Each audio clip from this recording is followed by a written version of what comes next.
আপনার কাছে আসতে চাই, যেমনটি আসলে আলোচনাটা আমাদের চলছে, আমরা দেখছি যে নির্বাচন কেন্দ্রিক সংকটের যদি আমরা সংশয়ের কথা বলি, সেটির আসলে অবসান হয়েছে কিনা সেটি একটি প্রশ্ন।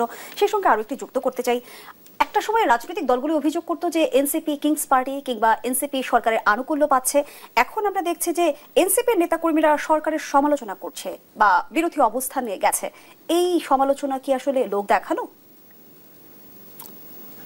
কঠিন লোক দেখানো কিনা বলা, কারণ তারা তো অলরেডি সরকারের মধ্যে আছে, আবার সরকারের বাইরেও আছে। তো যারা সরকারের বাইরে আছে তারা সমালোচনা করছে। বিশেষ করে আপনি হাসনাতের কথা বললেন, হাসনাত যে স্টেটমেন্ট দিচ্ছে সেটার কথা বললেন, সেটাতে তার বিরোধিতা মনে হয় যেন আছে। এটা এক ধরনের হতাশা থেকেও হতে পারে। হয়তো তারা যেভাবে চাচ্ছিল এই সরকারকে, যে প্ল্যান নিয়ে তারা এগোতে চাচ্ছিল, তারা তো দীর্ঘ সময় তাদের অনেকে বলেছিল যার আরো 5 বছর থাকুক, অনির্বাচিত অবস্থায় তারা তাদের প্ল্যানগুলো বাস্তবায়ন করতে চায়, তারা সংস্কার চায়। কি হাজার সংস্কার করবে সেটা এখনো যদিও আমরা কেউ জানি না, কারণ তাদের দলের এখনো ম্যানিফেস্টো আমরা দেখলাম না, দলের নিবন্ধনও এখনো হয় নাই। তারপরেও তারা সরকারের মধ্যে প্রভাব বিস্তার করছে, সরকারের সঙ্গে বসছে। এত কিছুর পরেও যদি আমরা বলি যে না, তাদের সাথে সরকারের সম্পর্ক নাই, তা তো ঠিক না। সরকারের সাথে তাদের সম্পর্ক আছে, সরকার তাদেরকে দেখছে। লন্ডন বৈঠকের পর এনসিপির সাথে সরকারের দূরত্ব তৈরি হয়েছে কিনা? দূরত্ব তৈরি হয় নাই, এখানে একটু হয়েছে। লন্ডন ডক্টর ইউনূস খুব ভালো করে জানেন যে উনি দীর্ঘদিন থাকতে পারবেন না। যতই উনি বলেন যে আমাকে ক্ষমতায় বসিয়েছে ছাত্ররা, কিন্তু সেটা নিশ্চয়ই অনন্তকালের জন্য বসান নাই। একটা সময়সীমা তো আছে, ওই সময়সীমার পরে তাকে যেতে হবে। তো যাওয়ার জন্য উনি একটা রাইট টাইম খুঁজছিলেন। আমার মনে হচ্ছিল যে ওনারা সেটা জুন চেয়েছিলেন, এপ্রিল চেয়েছিলেন, পরে নেগোসিয়েশনে সেটা ফেব্রুয়ারি হয়েছে, এবং সেই ফেব্রুয়ারির ক্ষেত্রে জামাত অ্যান্ড আদার্সেরও সম্মতি আছে। এদের তো নির্বাচন নিয়ে চিন্তা নাই। নির্বাচন নিয়ে যদি চিন্তা থাকতো তাহলে তো আপনি তাদেরকে নির্বাচনী মাঠে দেখতেন। তারা তো জুলাইতে পুরো মাঠে ঘুরে আসছে, কিন্তু নির্বাচনী যে সংযোগ করা, নির্বাচনী প্রার্থী নির্বাচন ঠিক করা এলাকায় এলাকায়, এতে ওই যাত্রায় তারা তো এখনো শরিক হয়নি। তা আমি ওটাই বলছিলাম, তারা তো এখনো নিবন্ধনই পায় নাই।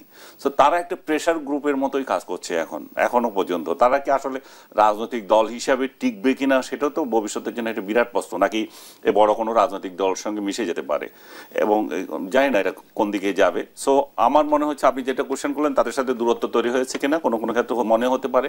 কারণ সজীব ভুঁইয়া যিনি আছেন, উনি তো বলছেন যে উনি রাজনীতিতে আসতে চান। আবার ওনার কিছু কার্যক্রম এই সরকারি থেকে আবার ফাঁস হয়ে যাচ্ছে।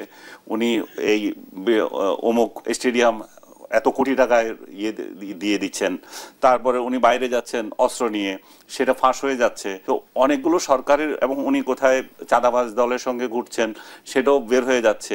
উনি স্বীকার করতে হচ্ছে যে না, আমি ওয়েস্টিনে গেছি, কারণ উনি জানেন যে ওইখানে ছবি আছে। উনি অস্বীকার করলেও কেউ না কেউ সেটা বের করে দেবে।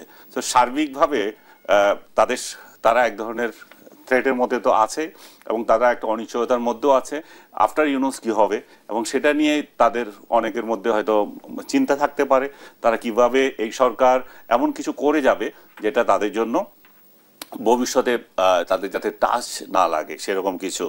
যেমন আপনার এই যে জুলাই সনদ করছে, এই সনদ নিয়ে তো অনেক কথা হচ্ছে।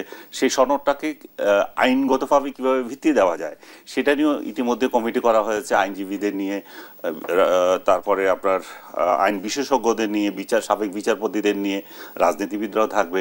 সো সব কিছুগুলো এগুলো কেন করা হচ্ছে? কারণ হচ্ছে যে এই যে 5 আগস্ট থেকে যত সব কাণ্ড হয়েছে, এটা ভালো হোক আর খারাপ হোক, সেটা যাতে আইনগতভাবে তাদের ভিত্তি থাকে, এবং তারা যাতে আদালতে কোনো চ্যালেঞ্জের সম্মুখীন না হন। যদিও বাংলাদেশের ইতিহাসে অতীতেও দেখা গেছে এই ধরনের লেজিটিমেসি দিয়ে, এই ধরনের ইন্ডেমনিটি দিয়ে সেগুলো টিকে না। রাজনৈতিক দলগুলো যখন ক্ষমতা হারায় তখন তাদের প্রতিপক্ষ এগুলোকে এক কলমের খোঁচায় আবার উল্টেই দিতে পারে। সো সেটা নির্ভর করছে এখন। সেই কারণে আমি বলি যে বারবার আমরা যে কোনো সিদ্ধান্ত নেব এখন অদূর ভবিষ্যতের জন্য, সেটা সুচিন্তিত হতে হবে। আওয়ামী লীগকে এখন আলোচনার বাইরে রেখেছেন আপনারা এই জন্য যে তারা পতিত, তাদের সাথে আপনারা কথা বলবেন না। কিন্তু যে সমস্ত জিনিসগুলো আওয়ামী লীগের স্বার্থের বিরুদ্ধে যাবে, আওয়ামী লীগ যদি আবার ক্ষমতায় আসে বা ক্ষমতা আসার সুযোগ পায় এই রাজনৈতিক দুর্বলতার সূত্র ধরে, তাহলে তারা সেগুলো তো রাখবে না।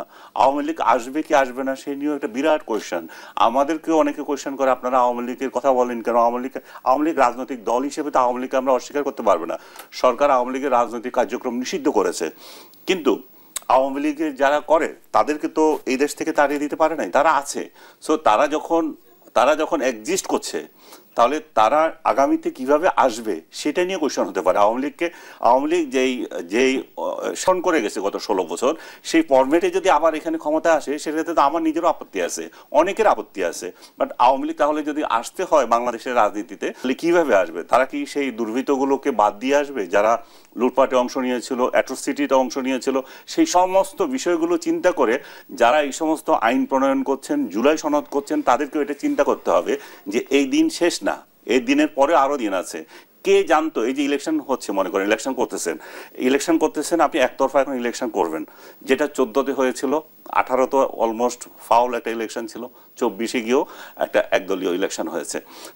এই ইলেকশন যারা করেছিল, যে ইলেকশন কমিশনারগুলো ছিল, চিফ ইলেকশন কমিশন ছিল, তাদের আজকে পরিণতি কি? সো আজকে যারা ইলেকশন করছে তারাও তো এটা চিন্তা করবে, আমরা যে ইলেকশন করতে যাচ্ছি এটার পরিণতি কি হতে পারে। ধন্যবাদ